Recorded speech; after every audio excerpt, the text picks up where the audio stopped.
नमस्कार, good morning सभी दर्शकों को मेरा स्वागत इस वीडियो चैनल पे, ज्योतिष चैनल पे। तो हमें पता है कि 4-5 दिन से और 6 दिन से भारत और पाकिस्तान के बीच में युद्ध हो रहा है। ठीक है। और कल माने मई 10, 2025 शाम 5 बजे, और वो शनिवार था, इसलिए ये तय किया गया है कि इंडिया और पाकिस्तान के बीच में सीज फायर होना चाहिए। सीज फायर का मतलब क्या है? सीज फायर का मतलब यही है कि दोनों दोनों कंट्रीज अभी वॉर में नहीं जाएंगे। ठीक है। और मैंने इसका एक प्रश्न निकाला है शाम 5 बजे, मई 10, 2025 का। और यहाँ पे आप देखिए, लग्न जो है तुला लग्न है। ठीक है।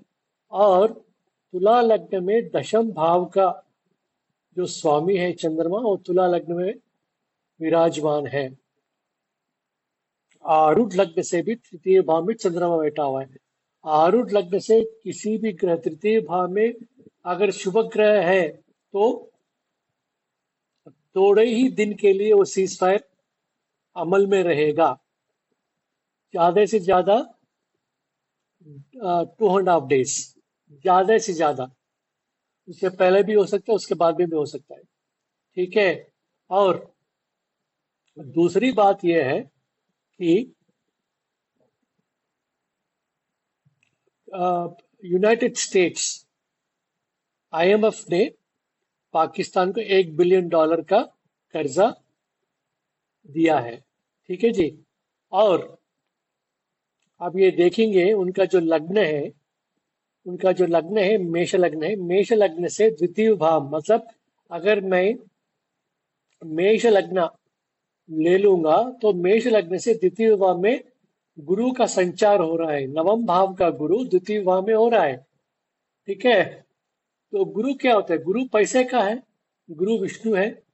द्वितीय भाव जो है वो पैसों का है, सब कुछ फिक्स्ड इनकम है, फिक्स्ड मनी है, बैंक बैलेंस है। तो $1 बिलियन तो आ गया उनको। ठीक है। मगर हमारा लग्न से, मतलब ये प्रश्न लग्न से गुरु अष्टम भाव में बैठा हुआ है, इसको बोलते हैं असुर योग। और दूसरी बात ये है कि ये हमारा जो लग्न, अपना हमारा जो वृषभ लग्न, वृषभ लग्न में गुरु का संचार हो रहा है। तो इसमें किसका क्या मतलब है? इसका मतलब ये है कि जो सैजिटेरियस है, धनुष लग्न है, धनुष लग्न का जो चार्ट है वो USA का चार्ट है, वो लग्नेश जो है यहाँ पे विराजमान है। तो इसका मतलब है USA ने दबाव लगाया है। ठीक है। मगर हम नहीं रुकेंगे। क्यों नहीं रुकेंगे? वृषभ लग्न से तृतीय भाव में कुछ का संचार हो रहा है। कहाँ पे हो रहा है? कर्कट राशि में। बहुत बलवान, बहुत ही बलवान है यहाँ पे। ठीक है। मगर ये सीज फायर ज्यादा नहीं रुकेगा।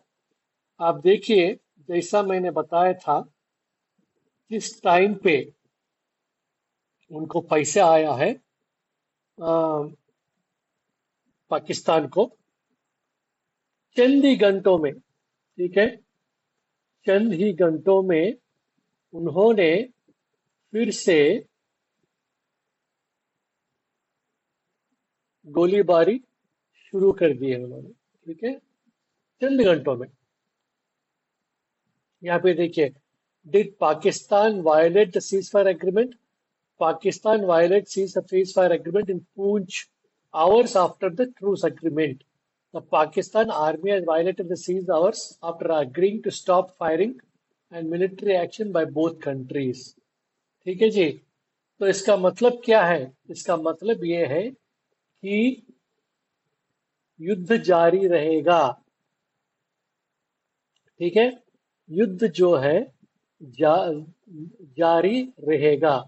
और ये प्रश्न लग्न का लग्नेश क्या हो गया? प्रश्न लग्न का लग्नेश जो है ये षष्ठम भाव में बैठा हुआ है। षष्ठम भाव क्या होता है? षष्ठम भाव शत्रु का भाव होता है। शनि या राहु से पीड़ित है। ठीक है जी। शनि और राहु से लग्न जब भी शनि और राहु से पीड़ित होता है तो शत्रुओं का नाश होना तय है। ठीक है।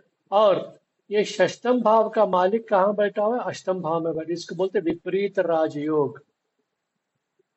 ठीक है, विपरीत राजयोग, इसका मतलब ये है कि इंडिया पाकिस्तान को तबाह करेगा। अभी है, और अभी ये सिर्फ ट्रेलर है। ठीक है जी, ये सिर्फ ट्रेलर है, बहुत कुछ बाकी है अभी।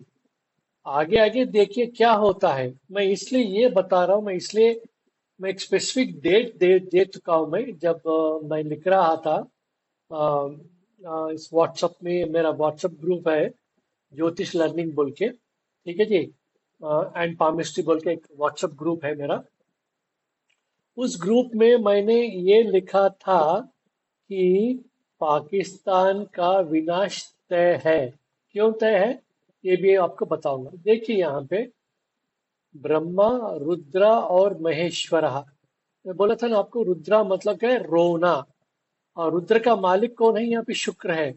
शुक्र क्या है? मारक है। लग्न से सप्तम भाव जो भी ग्रह रहता है, और उस घर का जो मालिक है भी शुक्र है, ये चतुर्थ भाव में बैठा हुआ है। ठीक है जी। अभी जो दशा चल रही है उनकी, देखिए अभी जो दशा चल रही है, ये जो दशा चल रही है उनका विंशोत्तरी दशा में, देखिए यहाँ पे चंद्र की महारदशा चल रही है। ठीक है, ये घर का मामला है, घर का सुख है, सब कुछ है, यहाँ पे प्रॉपर्टीज है, सब कुछ है, उनका देश है, उनका देश के लोग हैं, सब कुछ है। उसके बाद आपको आया है यहाँ पे, आप देखिए सूर्य। ठीक है, सूर्य क्या है? पंचम भाव है। पंचम भाव से सूर्य कहाँ बैठा है? द्वादश भाव में बैठा है। मतलब उनका जो लोग हैं त्राही त्राही करेंगे, पक्का त्राही त्राही करेंगे। उसके बाद उनका जो प्रत्यांतर दशा है, कौन सा आ रहा है प्रत्यांतर दशा उनका? अभी जो चल रहा है, अभी जो 11वां, आज 11वां है। ठीक है जी, 11वां अभी शनि चल रहा है यहाँ पे। देखिए शनि, चंद्रमा, सूर्य और शनि। और जो शनि है, ये इस नवम भाव में उसका दृष्टि पड़ा है। बहुत सारे ग्रह जो है ये नवम भाव का दृष्टि पे पड़ा हुआ है। इसका मतलब क्या है? बहुत सारे फॉरेन कंट्रीज अभी इस मामले में अपना टांग अड़ाएंगे। ये बोलेंगे कि नहीं भाई, आप सीज फायर करो, ये करो, वो करो, सब कुछ रोना धोना शुरू हो जाता है। ये 13 मार्च है, 2 दिन का है। ठीक है जी। उसके बाद क्या आ रहा है? बुध की दशा आ रही है। ठीक है, सो बुध की दशा क्या है? ये तृतीय भाव और षष्ठम भाव। ठीक है, तृतीय भाव और षष्ठम भाव। मेरा सोचने का यह तरीका है कि 1 2 3 4 5 6 7 8 9, गुरु जो है ना तृतीय भाव में, उसका दृष्टि पड़ा हुआ है। इनका लग्नेश है कुछ, तृतीय भाव में बैठा हुआ। फाइटिंग्स, वॉर्स, मिलिट्री, लड़ाई लड़ाई झगड़ा, मारपीट करना, ओके, धोखा देना। ठीक है, ये सब कुछ। अब ये बुध की अंतर प्रत्यंतर जैसे चल रहे हैं, 13 मई से लेके 9 जून तक फिर कुछ ना कुछ शुरू हो जाएगा। उसके बाद केतु आ रहा है। केतु देखिए आप अष्टम भाव में बैठा हुआ है, वो भी बहुत खतरनाक है। और उसके बाद आपका जो आ रहा है, रुद्र की दशा आ रही है, और मारक का दशा भी आ रहा है। ठीक है जी। तो शुक्र का दशा कब आ रहा है? 20 जून 2025 से लेके 21 जुलाई 2025। ये जो है ये बहुत खराब है, ये मारक है। ये मारक का जो स्वामी है कहाँ बैठा हुआ है? चतुर्थ भाव में बैठा हुआ है। चतुर्थ भाव क्या होता है? देश होता है, उनका सुख होता है। ठीक है, बहुत बुरा होने वाला है उनके लिए, बहुत ही बुरा होने वाला है। अगर मैं त्रिमसांश चक्र में जाऊंगा, त्रिमसांश का मतलब क्या है? D30 बोलते हैं उसको, D30 चार्ट। ठीक है, त्रिमसांशा D30 चार्ट। देखिए 12 घर है, 12 12 24, और उसके ऊपर अगर 6 मिलाएंगे तो कितना हो गया? 30। तो छठवां घर जो है वो शत्रुओं का घर है। ठीक है।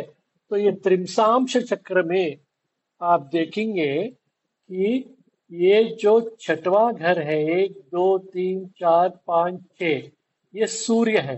ठीक है। और सूर्य का अंतर्दशा क्या चल रही है? 19 जनवरी 2025 से लेके 21 जुलाई 2025 तक ये शत्रुओं का विनाश होने वाला है। ये तो तय है। उसके बाद हम ये देखेंगे कि हमारा जो मतलब शत्रुओं को छठवां घर देखेंगे, और एकादश भाव को अम, मतलब जो इच्छा पूर्ति है वो देखेंगे। अगर हम तिथि प्रवेश चक्र देखेंगे 2024 का, 2024 और 2025 का तिथि प्रवेश देखेंगे। ठीक है। यहाँ पे आप देखेंगे कि 11वां भाव में गुरु की गोचार हो रहा है। ठीक है। और तिथि अष्टोत्तरी दशा में अब जब जाएंगे हम, ठीक है, ये है कब? ये तिथि अष्टो शनि का दशा चल रहा है, उसके बाद गुरु की दशा चल रही है। ये हमारे लिए बहुत अच्छा है। हाँ, थोड़ा बहुत पैसे खर्चे होंगे, थोड़ा बहुत हमारा इकॉनमी थोड़ा मतलब ढीला पड़ेगा, कोई बात प्रॉब्लम नहीं है, मगर 120% हमारे लिए गुरु बहुत ही अच्छा है। उसके बाद छठवां घर हम देखेंगे, 1 2 3 4 5 6, सूर्य आ गया है। फिर देखिए सूर्य किसके साथ बैठा हुआ है? लग्न में बैठा हुआ है। ठीक है। किसके साथ बैठा हुआ है? राहु, केतु और कुज। तो सूर्य का क्या हो गया? सूर्य बहुत ही वीक हो गया है। तीन तीन पाप ग्रह सूर्य के साथ बैठा हुआ है। तो ये खात्मा होने वाला है, बहुत बुरा होने वाला है। ये सब कुछ तो 120% होने वाला है। ये तो ठीक है। अगर मैं तिथि प्रवेश चक्र 2024 के बाद देखूंगा मैं, ठीक है, 2024 देखिए यहाँ पे भी गुरु आ गया है। ठीक है। और त्रिमसांश चक्र में देखिए, 1 2 3 4 5 6, छठवां भाव का जो शत्रु भाव का जो मालिक है वो 12वां घर में जाके बैठा हुआ है। बहुत ही बुरा होने वाला है भाई, बहुत ही बुरा होने वाला है। ठीक है। और 11वां भाव में आप देखेंगे राहु, कुछ और केतु बैठा, ये है, ये हमारा है ये। ठीक है, ये हमारा है। 11वां भाव में जब तीन पापक ग्रह बैठे हैं, हमारी इच्छा पूर्ति पूर्ण होने वाला है। ये आप लिख के रख लीजिए। 26 जून 2025 से बहुत ही बुरा होने वाला है। और इसमें देखिए अब रुद्र भी चल रहा है यहाँ पे। तो रुद्र कहाँ बैठा हुआ है? यहाँ पे बैठा हुआ है, हमारा से द्वितीय भाव में बैठा हुआ है। और उनका जो मेष लग्न है, तृतीय भाव में बैठा हुआ है। बहुत ही बुरा होने वाला है, बहुत ही भयंकर होने वाला है। देखेंगे, देखा जाएगा क्या होने वाला है, कैसा होने वाला है। और ये चीज तो तय है कि इस बार पाकिस्तान बचने वाला नहीं है। ठीक है। नमस्कार। खुश रहिए, सुख रहिए। Thank you very much.